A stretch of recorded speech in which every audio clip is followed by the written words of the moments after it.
closed. Right, and so We have on rare occasion. I think twice since I've been up here. Being with you in the dead of winter, and we walked from the car to the restaurant. I think our eyelids were frozen. Oh my God. It was so cold. First of all, I don't know why I was in Milwaukee in the dead of winter, but you know, we travel everywhere. But oh my gosh, it was cold. So big with that ice.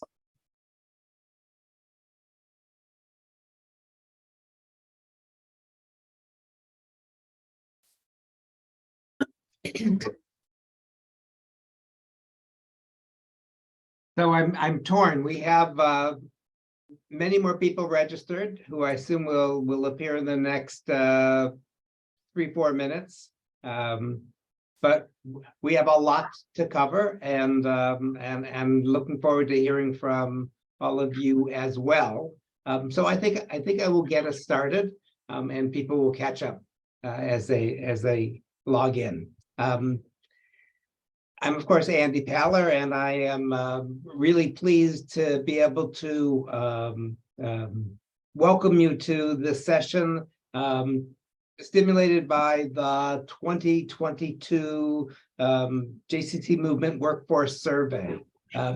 The survey that we completed this year, or last year, was the 5th in a series of surveys going back to 2006. But we had a 5-year lapse, in part because of COVID, and so we were glad to provide that tool. I know that it is something that is useful to JCCs. Even the 5-year-old tool, we would continue to get requests for the 2017 report in the absence of better data. But it was clear to us that the data was just a starting point for all of you in this challenging time of staffing recruitment, staffing retention, increased competition, increased pressure on wages, and so on. And so we reached out to 3 wonderful execs, 3 of your colleagues, Mark Shapiro from the Samson JCC in Milwaukee, Lynn Wittels from St. Louis, and Jordan Shenker at the Peninsula JCC in Foster City, California, to help us think together about how we use this report, the data from this report, and what else goes into the really ongoing challenges of staffing that hits desks on a regular basis, weekly, if not more often than weekly.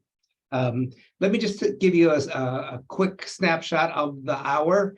So we're going to begin with a quick panel. We have a couple themes that we want to touch on to get the call started, to stimulate your thinking. But we're going to leave plenty of time for comments and questions and reactions. And we hope you'll use that time as well to prod JCC Association around what else we can do to support you during this period. The last 10 minutes of the session, we're going to give you a advanced look at the not quite finished salary dashboards. So as we promised when we announced this, we are going to make the salary data accessible to the JCCs through an online dashboard that you'll be able to use to filter the data, to look at it in different ways, while still maintaining confidentiality. And you all will be the first to see that product. So with that as a quick introduction, as I said, we had a planning call a couple of weeks ago, and I was, I guess, not surprised, but struck by how complicated this whole staffing environment has become. How competitive the market is for for JCCs, competing with a little bit nationally, tremendously locally, and as one of the comments we got that I loved said, we have JCC staff who see JCC as a career, and we have staff who see it as a job. And we need both of those groups of people, and we need to value both of those people, but they're very different. And so that causes an additional set of challenges. To kick us off, it was quickly clear that the data, the 200-page report, is a useful starting point for some comparable data around JCC positions, but that in most cases, it's a local conversation. It's the competition is local, the sales, the story that you're selling to people about the JCC is a local one, and so we want to sort of start with that, what the data does and what you have to do with the data to make it work for your local J. And I'm going to ask Lynn to kick us off with that issue of how do we tell the local story using national data and using local data. Well, first of all, I want to thank you, Andy, for convening this. I want to tell my colleagues who are on this panel with me how much I love working with them. And I want to thank JCC Association for investing in this really important information. Look, I'm not going to tell you guys anything you don't already know. The information that was included in this workforce survey is valuable in some respects and directional in others. And you have to glean from it what is important in your market. But I think kind of the theme is, first of all, I don't compete with you for employees. I compete with other organizations in St. Louis. And remember that most of us compete with for-profit entities sometimes. So while it's really good to have the information for what an aquatics director makes in Milwaukee or in San Francisco or in Florida, it's really somewhat irrelevant, more so than what an aquatics director makes in St. Louis. But what I did, I took all the data that we had, and this is the first time I've really dug into it, but I took all the data that we had, and then I overlaid from other sources, Indeed, Glassdoor. There's a company in St. Louis called the Rome Group that only does not-for-profit work. And I tried to look at, okay, what does this mean in a St. Louis environment? So I added information for St. Louis. Now, I'm a little bit of a spreadsheet person. So I had all of this on a spreadsheet, and I ran all the formulas and highlighted in red where we were off by 20% low or 20% high.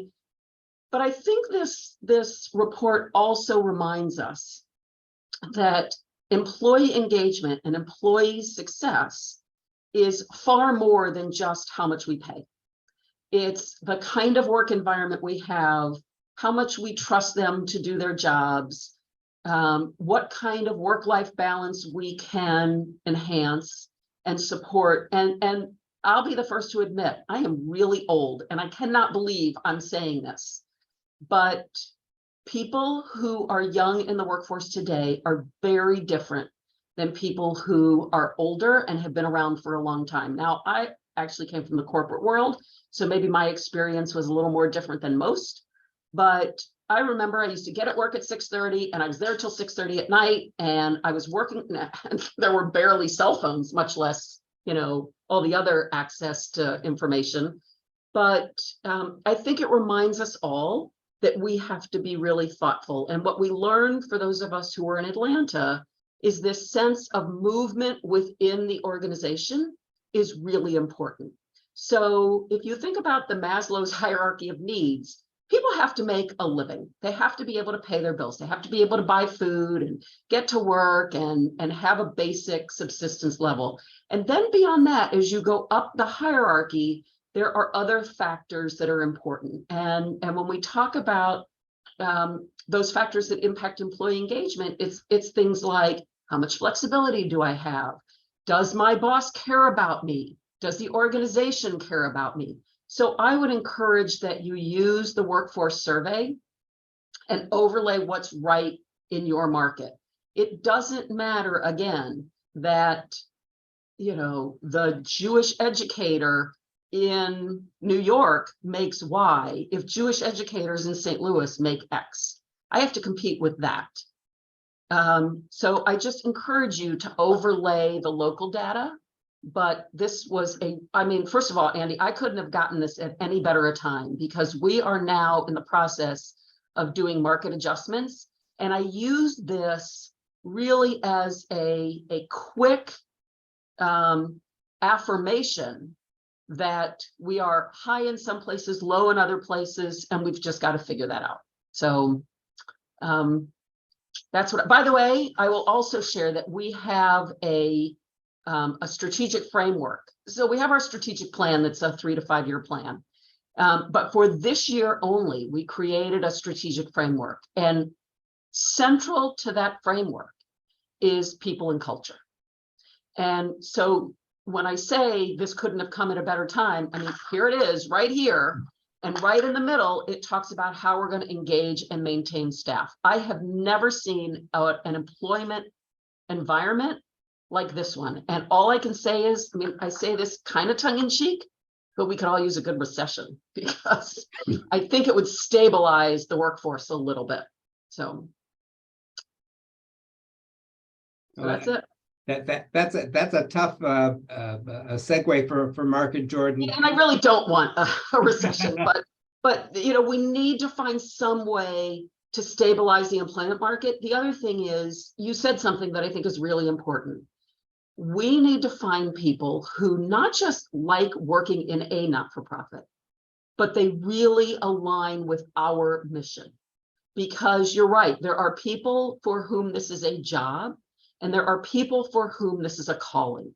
And it may not be their career. I have always said, we are not going to be able to keep people for 40 years. So I want to make sure that when you leave with great skills, and that you have a great experience at the J, and you feel like you leave a better employee than you joined us. We want to develop you, because we know that we can't keep you forever, because then maybe you become a donor. But I do think that we have to be thoughtful around how can we either identify or create people who really love the J. So I'm taking people from our resident camp who are brand new employees. We have 2 assistant directors who have been here for 2 months, and I'm taking them to visit the early childhood center, and I'm taking them to visit our adult day center, because I want them to feel so much pride about what their colleagues are doing, and that when they talk to people, they can say, yeah, I work for Camp Sabra, but let me tell you about what the J does. Let me tell you about the impact that the J makes in the community. Come on. Oh, hey. So Mark and Jordan, do you want to talk about local and how local fits into your conversations? Sure, I'll go next. So 4 observations to add to what Lynn said, and would echo all of her observations as spot on. First is, my sense is this data is far more useful to us for new hires than for existing staff. One of the things we learned last month from our colleagues at LinkedIn, Coca-Cola, and Leading Edge is that pay does not come up as in the top areas for what influences staff retention or staff satisfaction. And while it is useful at times for those conversations and negotiations, it's much more useful for new staff. 3 specific observations I would share. One is the cost of living data that is in this report for the first time is incredibly useful in looking at staff when you're relocating somebody from one community to another. And whether you're an expensive community or not, you have to know where people are coming from. And being able to use that data in that way is particularly useful when you're locating people from outside the market, but it's also useful for the local market when the employee comes in your office and says, well, yes, but this is what people at the JCCs make. You have to adjust for cost of living when you're having that conversation.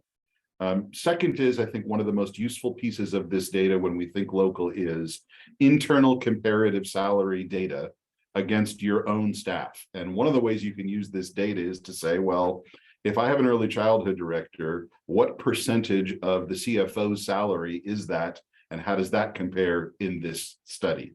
Or compare it to any other staff positions? So one of the things you can use the data for is how do these positions relate to each other in their organizations as a percentage of each other and or a percentage of the overall budget? That's also a useful analytic for us to look at, so that we can look at our own comparative salaries at how they compare to our own agencies and use that as a local barometer. Mark, to you.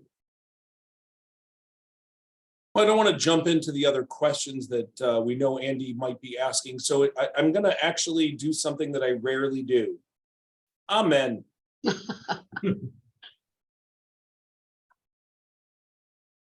I almost. You seem stunned that I actually wasn't going to actually speak after that. Yeah, actually, Mark, since you're not going to say anything, there is one thing I want to share. That the information that we have in this survey reflects people who have been in their roles for 5 minutes and 45 years. And so we have to recognize that when we bring somebody on or when we do market adjustments, I'm using it as much for market adjustments as I am for new employees. But when we think about that, we have to be thoughtful. So for example, I have a controller, but I don't have a CFO. So when I look at a controller and what the comparable is there, I have to think to myself, well, but our controller is the senior accounting person and on the leadership team. So she should actually make more than the average controller. And she's been here for 1 year. So she's probably more toward the lower end. You know, when you look at the low and the high and the median, she might be more toward the lower end. And then I juice it up a little bit because I do reflect that she is in essence our CFO. So you really have to apply your own conditions when you look at this. The other thing, to Jordan's point, is I use the Midwest comparison and I use the cost of living mostly because although we are over 13 million, well over 13 million, I can't compete with people in California and people in New York and people in Chicago and people in markets that are so much more expensive than our little St. Louis. So, yeah. Thank you. So let me segue to the next question that came up in our planning call, and I'm gonna give Mark the first jab at this. We've begun to talk about what entails the employee experience and what motivates employees to come and to stay. And we're developing a clearer and clearer understanding of that. You got some of that at MIFGOSH in Atlanta. We've seen it in the leading edge surveys. We see it in the benchmarking staff surveys. What drives staff satisfaction, and so it's salary. It's of course the benefits and the perks and the discounts on JCC program participation and membership, which not only benefits the employee, but it makes them a more informed employee and a more informed salesperson, advocate for the JCC. How do you, Mark, tell the broader story about why JCC is a place you'd like to spend 20 or 40 or 60 hours a week for a period of time? I thought you were going to say 20 or 40 or 60 years. And I was going to say that actually is part of the shift that I think we have to start having, which is that as we celebrate, and I've had it here almost annually, we're celebrating an ever-growing number of people who are reaching a 5-year anniversary here, and a diminishing number of people who are reaching 10, 15, 20, 25, 30. And it's the market has changed and a lot of things have changed. I'm going to say something that I think might not be as widely accepted. The report's data, a lot of data, very little question that it is, like a lot of us do, it's the ability to be able to take data and then use and slice and dice that data to what is valuable, right? I can use that data to tell somebody who's asking for a salary increase that's out of range of what the data says, why I can't do it. And I can use it to go to my board of directors and suggest that we might need to increase salaries because the data helps me point it out the exact opposite way. I think if we're savvy and we're capable, this data will help us in the ways in which we want to use it. And to prove that, I'm planning on now reading each one of the 300 pages to you out loud in order. Ready? But even the chance of how do you figure out where to gather from this? What I'm challenging, and I think I kind of maybe even led Andy in our prep for this with the conversation, is I think this has to be so much more about what we heard at Mifgash and what it's talking about. How do we collectively use the intelligence of the field to identify what is the brand employer of working for a JCC? And there is no question that the affordability of benefits and salaries and all those, they range from area to area. And if I believe that single-handedly being able to take the JCC's workforce survey was going to help me solve my staffing crisis, then I would celebrate this document and I would distribute it to everybody. I think our challenge that's ahead of us is what we benefited from when benchmarking first existed, which was data that cross-referenced no matter where you were in the city or size of city or what part of the country. It was that people reacted to things that we then completely were able to understand there was a cause and effect, right? If it weren't for benchmarking, we would never talk about informal greetings. I know that in the first year or two, it was hard to even measure what that was, but we all thought about changing our name tags and training our desk staff to have an informal greeting because there was an absolute proof that if we did this, membership retention went up. It's cause and effect. And I think that that's the great challenge. This data becomes our baseline. And then how we maybe continentally lean on JCC Association to say, well, so how many of you, if you were to currently put on, turn off your camera, would your hold screen be the J block? What percentage of JCCs bought into and accepted that there could be a continental-like brand? And I wonder whether or not, after listening to the leadership from Leading Edge and from LinkedIn and from Coca-Cola, there were some clear points that they never said, this is what you do if you're in St. Louis, and this is what you do if you're in Northern California. They didn't. They said it across the board. And so I would challenge us that what we need to begin to do is to move towards creating potentially a continental brand about mission. Best practices, not just about what we're paying people, but best practices about the things that we're learning that are challenging us. If LinkedIn is telling us that mission drives retention, people understanding from your 1 hour lifeguard to your 20-year veteran who's been working for 40 hours a week for 20 years, they still have to know how what they do positively impacts their mission. It was stated without a question.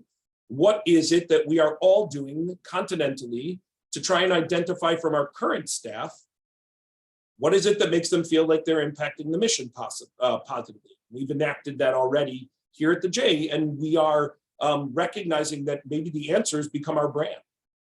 Maybe the answers of who's here and why they stay might be something that might filter up to a brand. So it is in no way negating the data. The data is very valuable. I, just for the first time in forever, continentally brought in a staff member who moved from another part of the country and toured in Milwaukee in January and still accepted the job and moved here, which, I would like to consider that one of my greatest sales jobs ever. But realistically, is the information valuable there? Absolutely. I think it's about what we're going to do with this continentally and not find the ways in which we're different, but get back to finding the ways we are exactly the same. And I remember, Mark, on our call, you talked about telling the story, figuring out what the local story is and what your adding is, and if we can come up with a continental story about what it means to be part of the JCC workforce, that could be incredibly powerful. It's not going to stop us from getting early childhood educators who are going to leave for the next dollar at the next place down the block. But at the same time, it may draw us an educator that's more skilled, more connected and passionately connected to what we're doing, who might stay for a year longer than they would if we didn't do this. And I think we have to stop thinking that we're going to be celebrating 10 and 15 and 20-year anniversaries. And I think we need to be setting a goal of trying to get an employee to stay with us for 1 year longer than they would have if we didn't do the work that we're doing. And by the way, we don't need a recession, Lynn. LinkedIn has told us without a doubt the pendulum's swinging the other way 9 to 12 months from now. So how about we just let LinkedIn win and we then Fair don't enough. have a recession? Like, why don't we just let, you know, the data people tell us which way it's going and we Fair can enough. avoid the recession? Fair enough. Jordan, Lynn, comments on that challenge to develop the story of what JCC employment means. You know, I have started celebrating some of our small victories in a much more public way. I told a story about a woman that we're helping, a Jewish family from Ukraine that we're helping. It's kind of a long story, but I actually shared that with the staff because I want our staff at least once a week to say, wow, I didn't know we did that, or I'm so proud to be working at a place like this. I differ a little bit with Mark. I don't think, given that people for the most part aren't moving from one community to another, I don't know that what Mark's doing relative to staffing is as relevant in St. Louis, but if he has the key to the kingdom, I want to know what it is, and we'll adopt it.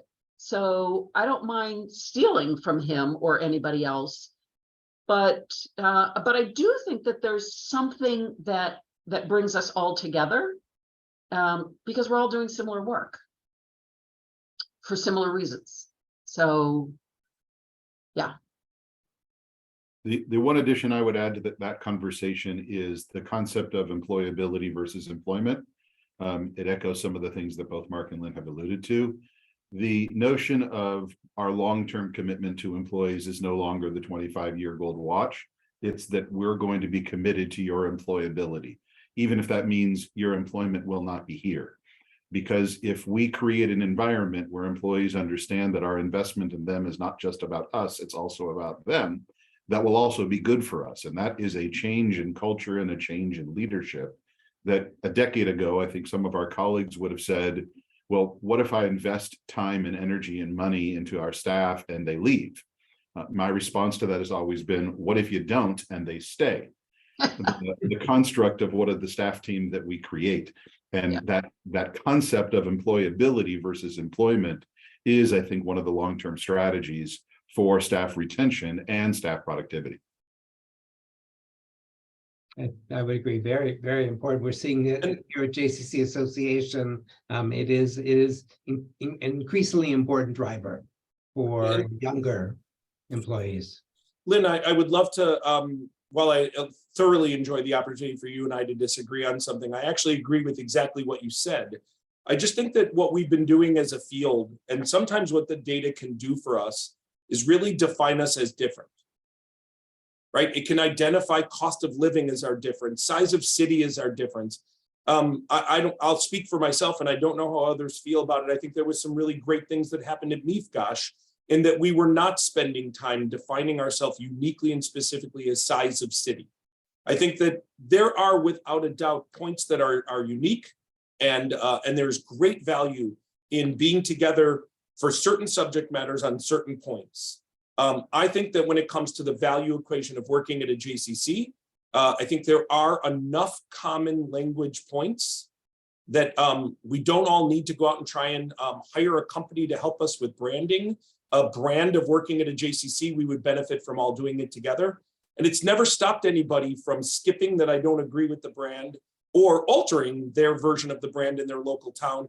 I just think that for our field to drive forward, to get noticed by the major funders, there needs to be a focus on the similarities instead of our differences. Yeah, I'm good with that.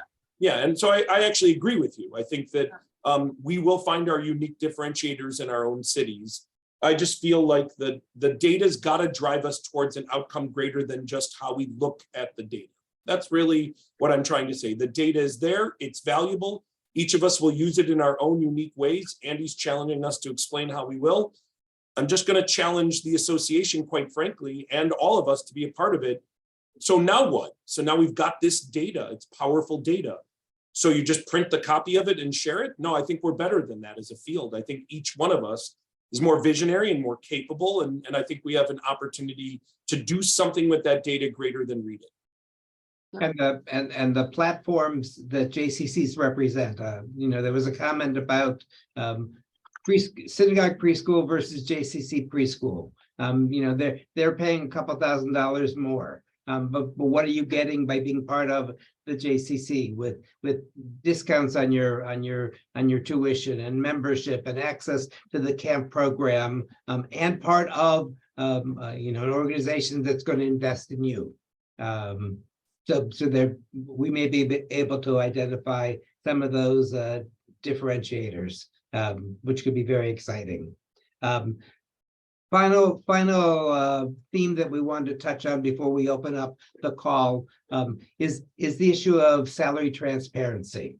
I was pleased to see that the folks registering for this call included lots of execs, but COOs and HR people and early childhood and fitness professionals and a communications person, all of whom are on this call because their execs said, I think it would be helpful for you to be part of this conversation. Jordan, when we were doing our planning call, I loved his comment. He said,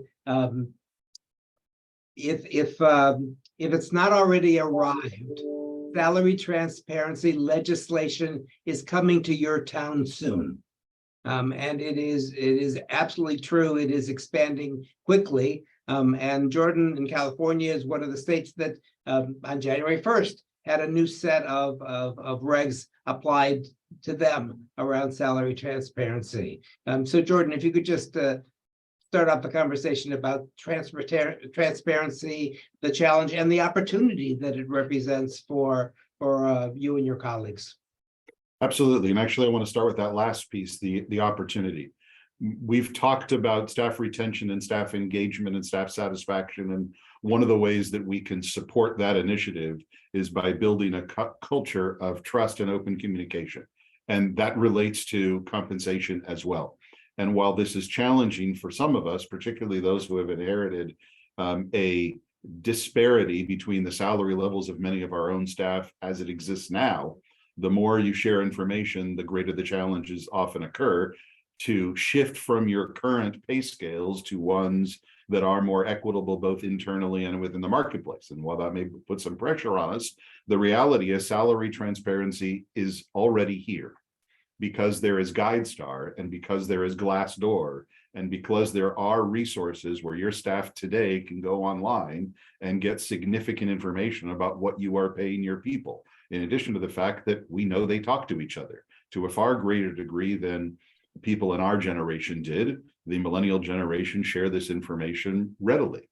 So even if the transparency is something you don't want, you're not going to be able to not want it in the future because it simply will exist.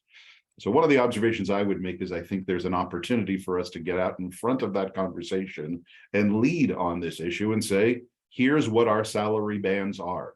Now, in order to do that, you actually have to have salary bands. So what this does create is an opportunity for us to look at the data and say, what are our staff position levels? What are the categories of staff that ought to have similar bands of salary ranges? And then try and move our current pay scale into those bands. And then when you do advertise for a job, to post the band publicly to your own staff and to the public. In California, as Andy mentioned, it's now a state law that when you advertise for a position, you must state a intended salary. So that's something that's already come to us, and we're starting to have to navigate. The other observation that I would make about compensation is it's not just base salary, right? So there are two other pots of dollars that I would encourage you to just be mindful and aware of. All of the things that you offer for benefits, medical, dental, et cetera, and discounts for programs and services, which can be a substantial amount of money. I mean, it can be in the tens of thousands of dollars. Those are all part of a comp package. I would strongly urge all of my colleagues to say those should not be flexible. Those are set for all staff. I negotiate with my board of directors in every place that I've been. And one of the things I start with is whatever the staff get for benefits, I get to.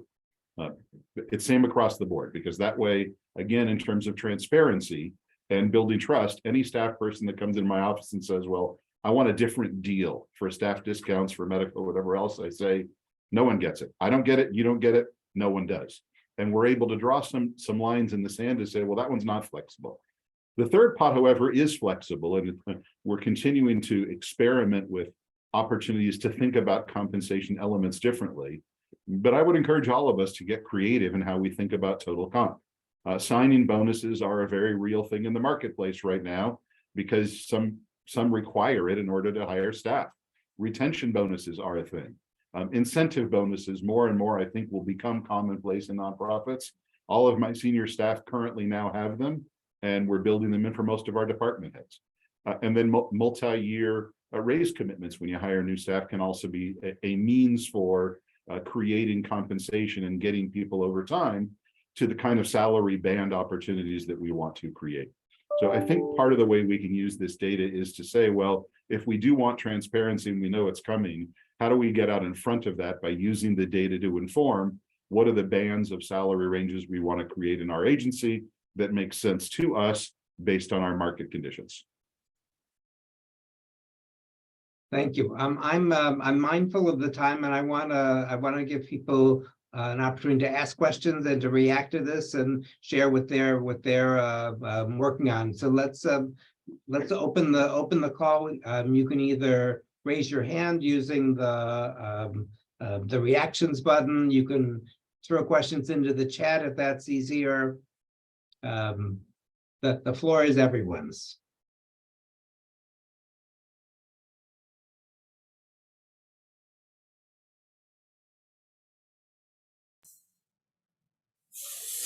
So I'll mention something. Hope everybody's doing well, first of all.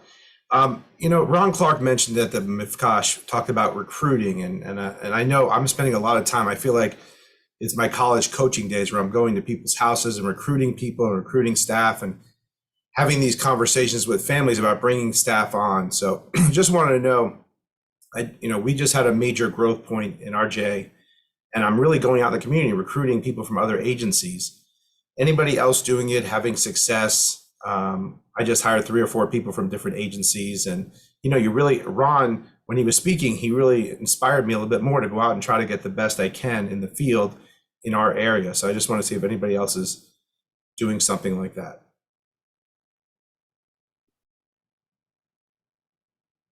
I'm always doing that, Scott.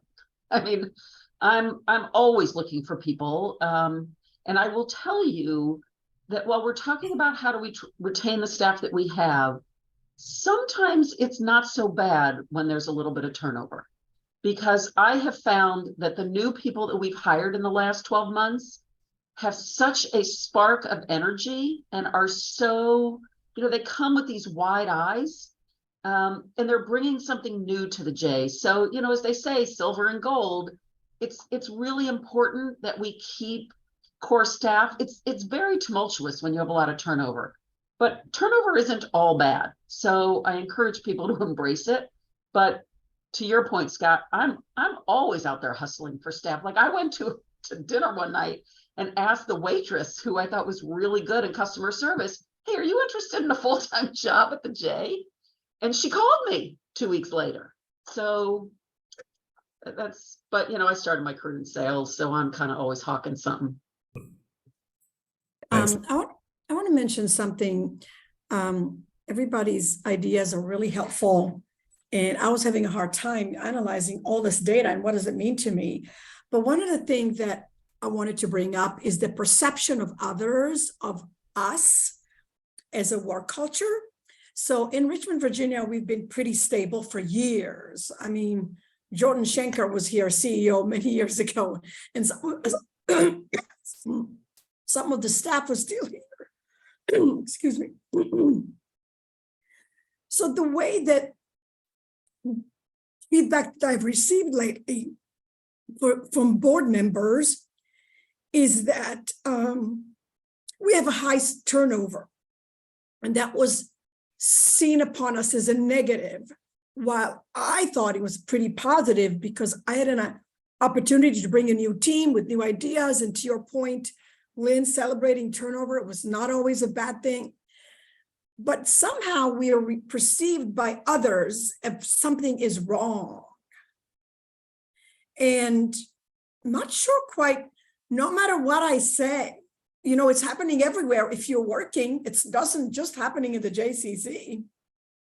Maybe it is something new at the Weinstein JCC because that has not happened in a long time, but it's different times. Yet I see and I hear this as a negative reflection on our workforce, and I'm not quite sure the response to it that will make people understand that one, it's happening everywhere, and two, it is a good thing. So I just wanted some feedback on that.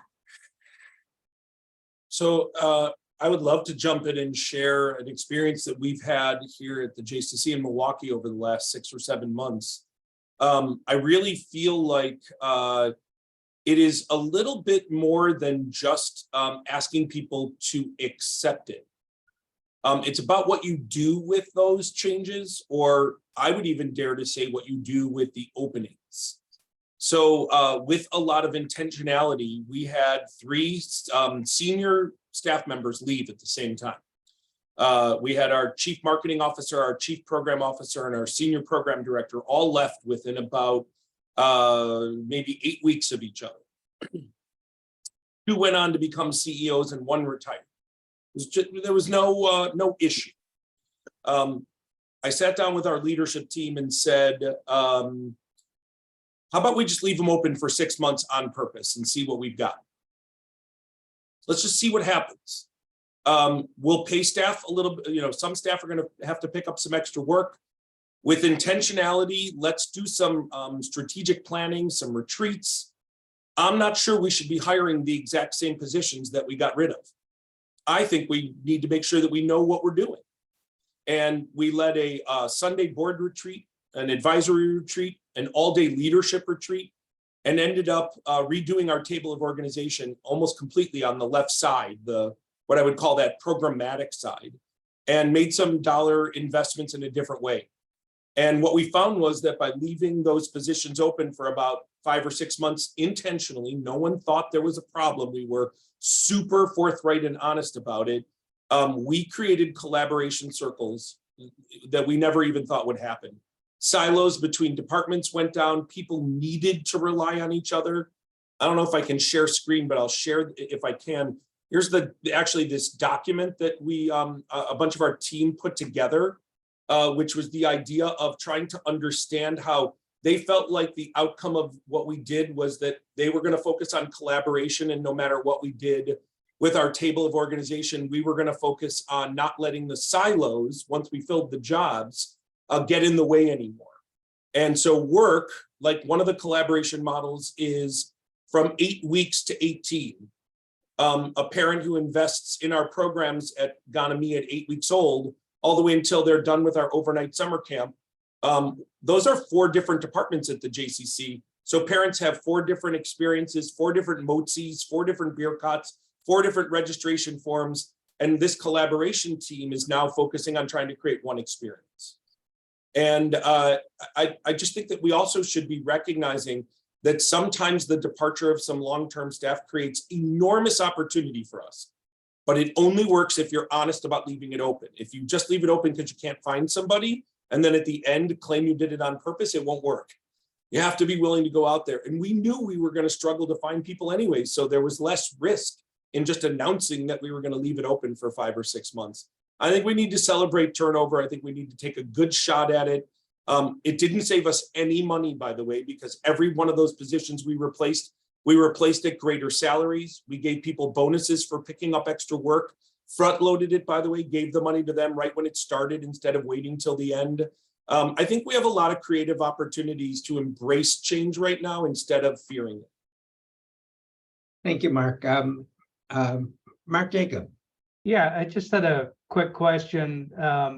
what I'm finding in Dayton is the people that are coming in to interview when they actually show up is that they want more money than we're obviously able to pay. And I've a couple of times thought about increasing what we're offering, but then again, it throws off the whole pay scale. And what will people that have been here for those 10, 15, even 5 years think? And just wondered how people are handling folks that are coming in asking for more money. Are they getting it, or are you turning them down and sticking to what you can offer? Well, Mark, I'll reiterate one of the observations I made, and I'm happy to talk more offline. I think the use of signing bonuses and incentive compensation are both extremely useful tools in this particular marketplace. A signing bonus can be a one-time adjustment. It could be reimbursement for any kind of moving expense, not only from another community, but locally, or job transfer. It can be straight retention bonus 30 days in, 60 days, 90 days in, and any kind of signing bonus or retention bonus doesn't add to base and therefore isn't a internal comparative analysis problem. The other is incentive compensation, and you can add 10, 15, 20% to salary with an incentive comp plan that creates impact in the agency out of scope of what the budget would otherwise involve. And if you have a senior leader that complains about that, I'd say, great, create an incentive comp plan for them too, right? Because if they can create impact that has a resonance beyond the scope of your budget, then it creates the revenue needed to cover the additional cost. So I think you need to do both of those. That said, you can't blow your scale, right? Because back to my observation about transparency, people are going to know. And there are places where we've said, you know what, it's too important, we have to hire this job. We're going to adjust other people in the scale, or we're simply going to say this job is now in a different band because this job is in high enough demand. We're now going to have to pay X instead of Y, and we're changing the salary band for a particular job. So I also think a couple things. First of all, you can create a different title for this person. So if you're hiring them at this level, you call them a senior, whatever, you know, to justify the band change. I also believe, though, that if somebody wants a certain amount to come in and you're going to have some kind of an incentive package to help them get there, the max needs to be higher than what they expect, because they're not going to sacrifice base salary if the top is what they want. So if they're looking to make 50 and you can only pay 40, you may have to offer them an opportunity to get to 58 or 55 or somewhere like that. So you have to set that incentive package that it's above and beyond, or else they'll never do it. We also have bonuses. We always say the agency has to make its number because we have to self-fund these. So every month when we exceed our budget, we sock some amount of money away. Nobody notices that it's gone. And then at the end of the year, we have 6 figures to give out to management staff who not only perform their job, but excel at their job and have great results. The rule is the agency has to make its number. If we don't, nobody gets it. Fortunately, we've made it every year. And it was a way that when I first got here a long time ago, when we were losing so much money, that we could at least give an incentive to people if we did better than, lost less than we had anticipated. Now we're in a very different financial state, so it's a little bit easier. But yeah, that's what I would think. Thanks. I know Marty Schneer's had his hand raised. Thank you, Andy. Just quickly, I agree with Jordan's comments about bonuses. I think they're very important today. I believe very much in the work environment, and money isn't the whole story, but I think it's a bigger story than we like to admit sometimes. I did have a comment about branding.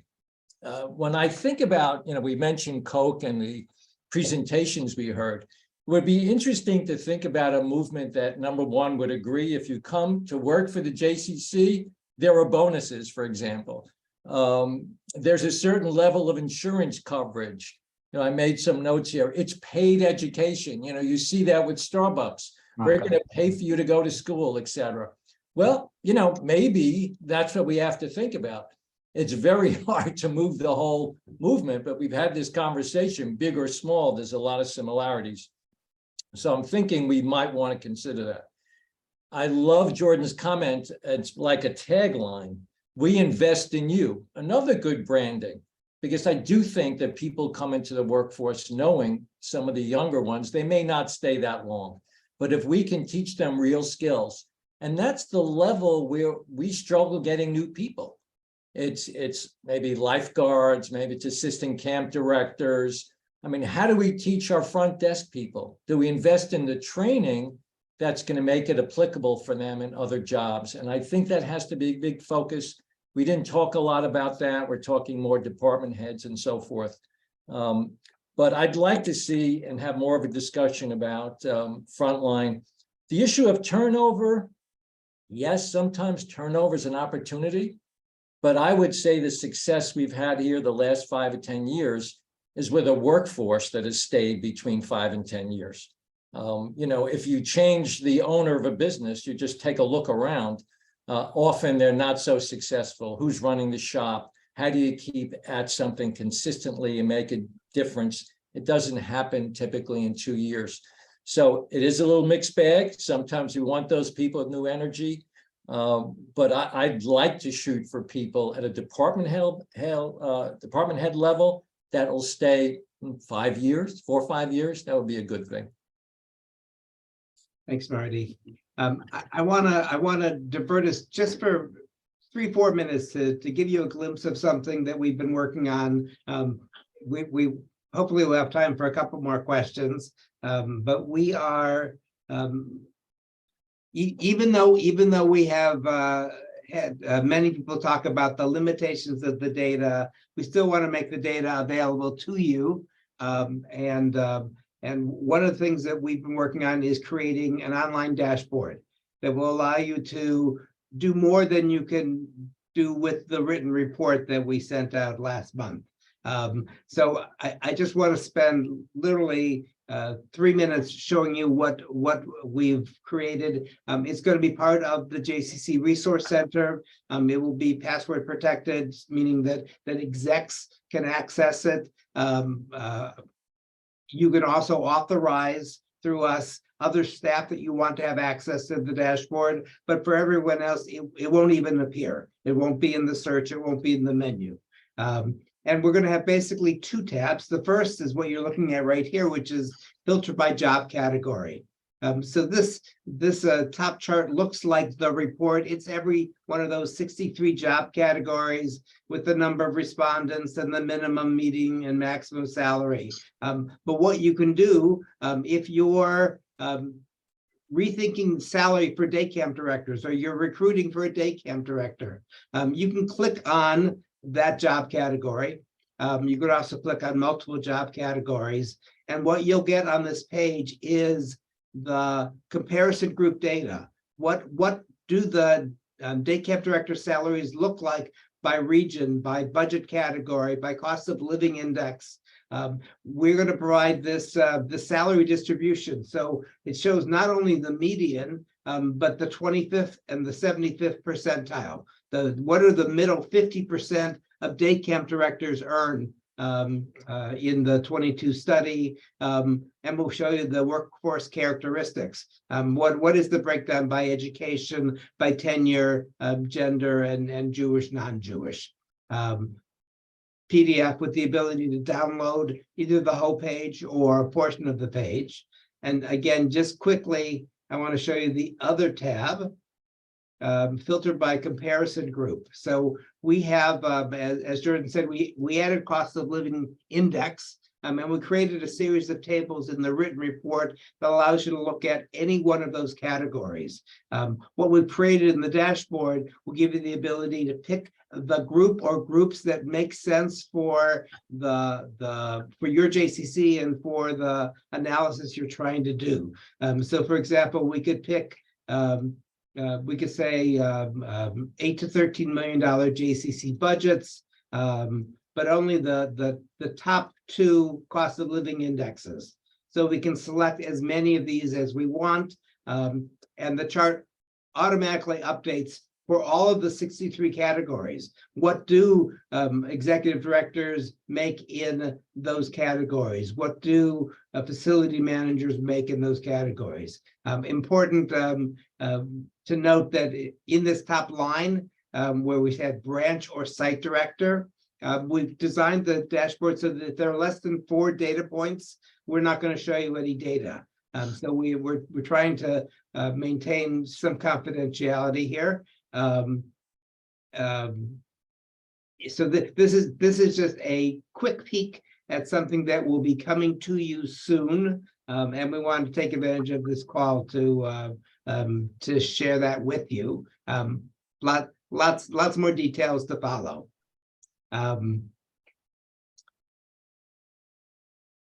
We have time for another question or two. David Posner, did you have a question or a comment? So thanks, Andy. And this is great stuff. I look forward to when there's the release of the dashboard. So just 3 observations. I think that the idea about being able to coalesce the JCC brand under what that means for employment or typical employment at a JCC, I think could be a very useful tool for us in terms of promoting our own positions, but also, if that's possible, promoting the idea of a career in JCCs. I have become very aware that things that we take for granted as being benefits of JCC employment are not always, in fact, especially in critical areas like frontline staff of teachers and lifeguards and counselors, that we're offering benefits that are not commonly offered in other competing organizations. My greatest surprise is when we close officially for holidays and we continue to pay our early childhood staff. That was not a common thing among many childcare providers in the area. And that allowed us to do what I was told that we need to do, which is to get staff from other organizations. So being able to have that as part of the brand, I think, is important. Second, I'm a big proponent of how it begins is often correlated to how it goes and how it ends. And I think that if there's opportunity to have data associated with how intensive our onboarding experience is, and if it's comprehensive and if it is something which indicates right from the beginning how much we're willing to invest in new workers, I have a hypothesis that that would extend the basic tenure of someone who's employed at the JCC. And there may well be a way to do those correlations between this data and the benchmarking data. As far as I think the bonuses, I think that those, I think we're using all of those devices to do that, and it's having good results. And the last thing is that all of us, unless most execs are lying about what their financial situation are, have come out of the pandemic in a fairly strong economic condition. And if we're not using those funds to leverage our competitiveness in attracting a stable workforce, then we're not using the funds for the purpose for which they were intended. In New York, we had an additional set of funds that we could make use of, something called Child Care Stabilization Act, and literally got hundreds of thousands of dollars for that. But it was meant to do exactly that, stabilize early childhood programs across the state. And we've used it for that purpose. But leverage, we have how many times do we get these opportunities? Use it, leverage that so that it improves our competitiveness in the workforce going forward. Thank you, David. We are just about at the witching hour of the end of this call. I do want to do two very important things before ending the call. First of all, I want to piggyback on David's comment to ask you to challenge JCC Association. Tell us what are the questions. What are the additional research questions that we should be asking? What are the ways in which we can best support you during this period and on an ongoing basis? So we really do see the workforce survey as a starting point, and would love to build on that with your help. And second, and most importantly, it was such a delight to be working with Mark and Lynn and Jordan to get this session framed. Not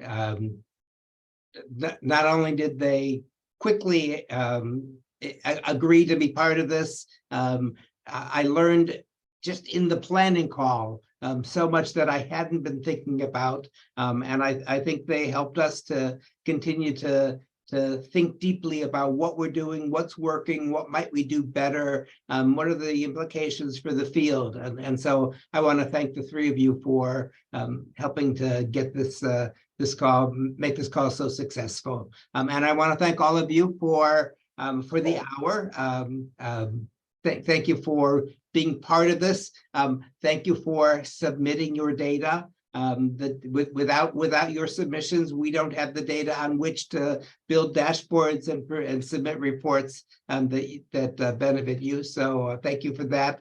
And I will wish you all a great rest of the day.